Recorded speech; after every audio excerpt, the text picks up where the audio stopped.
달콤한 말씀, 행복한 하루. 12월 6일 금요일 본문은 아모스 3장 1절에서 8절까지의 말씀입니다. 이스라엘 자손들아, 여호와께서 너희에 대하여 이르시는 이 말씀을 들으라.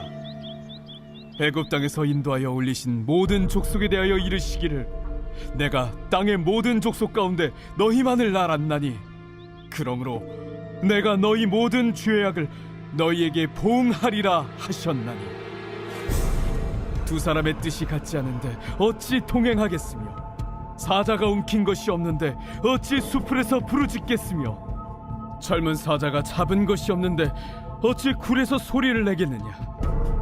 덫을 땅에 놓지 않았는데 새가 어찌 거기 치이겠으며, 잡힌 것이 없는데 덫이 어찌 땅에서 튀겠느냐. 성읍에서 나팔이 울리는데 백성이 어찌 두려워하지 아니하겠으며, 여호와의 행하심이 없는데 재앙이 어찌 성읍에 임하겠느냐. 주 여호와께서는 자기의 비밀을 그 종 선지자들에게 보이지 아니하시고는 결코 행하심이 없으시리라. 사자가 부르짖은즉 누가 두려워하지 아니하겠느냐. 주 여호와께서 말씀하신즉 누가 예언하지 아니하겠느냐. 오늘 본문은 하나님께서 이스라엘에게 베푸신 은혜와 사랑을 상기시키며 이스라엘에 대한 심판 선포의 필연성을 논증하고 있습니다. 먼저 1절과 2절은 8절까지 이어질 심판 선언의 당위성을 제공하는 역할을 합니다. 즉, 하나님은 여러 민족들 가운데 오직 이스라엘만 아셨다고 말할 수 있을 만큼 그들에게 특별한 사랑과 은혜를 주셨다는 것입니다. 여기에서 알았다는 말은 이론적이고 지식적인 차원의 알미 아니고 인격적인 관계를 기반으로 한 경험적이고 체험적인 알을 의미합니다. 다시 말해 하나님께서는 이스라엘과 맺으신 특별한 언약 관계 안에서 특별한 사랑을 주셨다는 것입니다.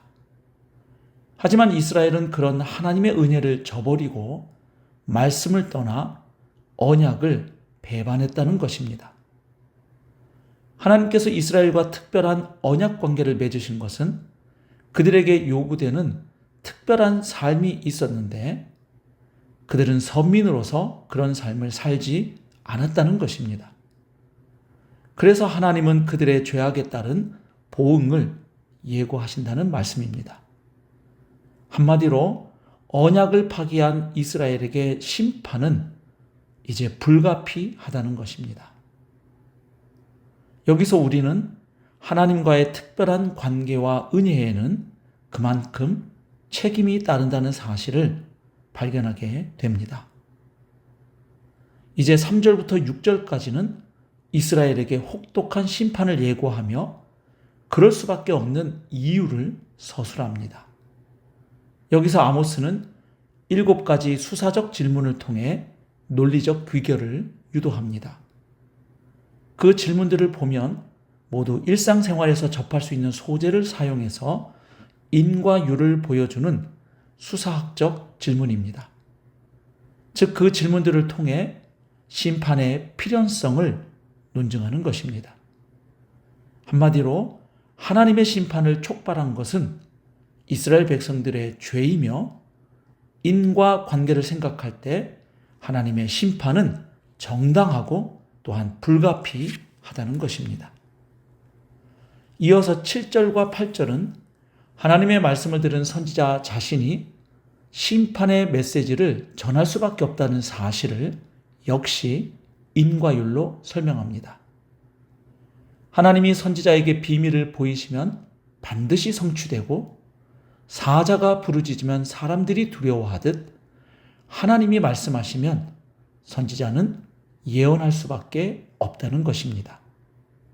왜냐하면 예언하지 말라는 사람들의 위협보다 사자처럼 포효하시는 하나님이 더 두렵기 때문입니다.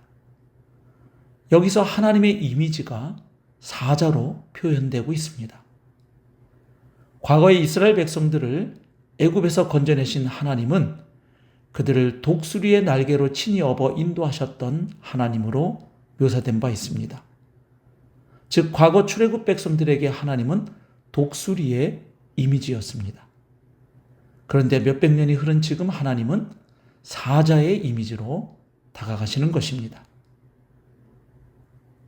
그것도 언약을 깨버린 백성을 향해 포효하는 사자의 모습입니다. 율법을 멸시하고 갖가지 폭력과 횡포를 일삼는 이스라엘에게 하나님은 먹이를 사로잡고 포효하는 사자의 모습으로 다가가시는 것입니다. 오늘 본문에서 우리는 크게 두 가지 교훈을 얻게 됩니다. 첫째, 하나님의 특별한 사랑과 선택을 받은 자들에게는 그 은혜에 따른 책임이 있다는 사실입니다. 과거 이스라엘 백성이 출애굽의 은혜를 경험한 것은 하나님께서 그들을 제사장 나라, 거룩한 백성으로 삼기 위한 목적 때문이었습니다. 마찬가지로 신약 시대의 그리스도인들도 하나님의 은혜로 구원받은 것은 왕 같은 제사장들과 거룩한 나라로의 부르심이라고 베드로전서 2장 9절은 말씀합니다. 은혜에 합당한 거룩한 삶으로 하나님 아버지께 영광을 돌리는 자녀들이 되어야 하겠습니다.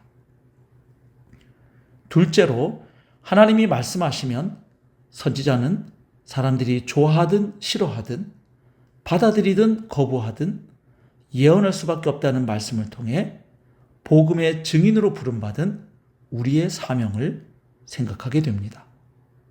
선지자가 말씀을 전하지 않을 수 없는 숙명을 가졌던 것처럼 하나님의 은혜로 구원받은 모든 성도는 복음의 증인으로 부름받았습니다.